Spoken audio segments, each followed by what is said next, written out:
নির্বাচনের আরো খবরাখবর আমরা জানবো। এই মুহূর্তে ভোটারদের কাছে ভোট চাইছেন প্রার্থীরা।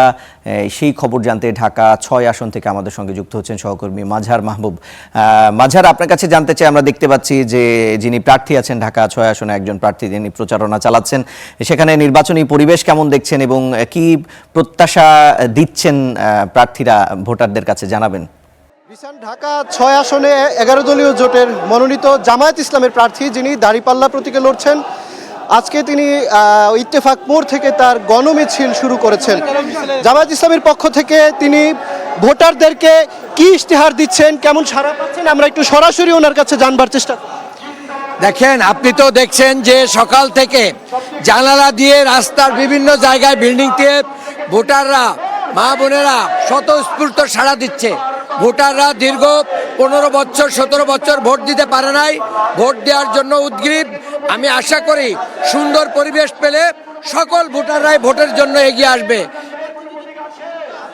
শঙ্কা আছে, সন্ত্রাসী এখনো ভালোভাবে গ্রেপ্তার হয় নাই, অস্ত্র উদ্ধার হয় নাই। ভোটের জনমনের শঙ্কা আছে, পিসফুল এনভায়রনমেন্ট থাকবে কিনা।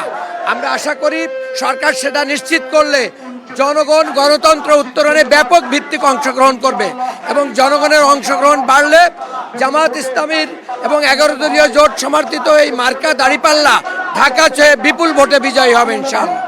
আমরা শুনছিলাম ঢাকা ৬ আসনের জামায়াত ইসলামী মনোনীত দাঁড়িপাল্লার প্রার্থী যিনি নির্বাচনে লড়ছেন, তিনি বলছিলেন আসলে ৫ আগস্ট পরবর্তী বা ৫ আগস্টের গণঅভ্যুত্থানের সময়ে যেই সকল অস্ত্র লুট হয়েছে বিভিন্ন থানা থেকে, এখনো পর্যন্ত সেটিকে উদ্ধার করার যেহেতু কোনো ফলাফল তারা দেখছেন না, তো সেই জায়গা থেকে শঙ্কা করছেন যে যাদের হাতে এই অস্ত্রগুলো রয়েছে তারা সেই জায়গাতে সন্ত্রাসী কার্যক্রম নির্বাচনে করতে পারে।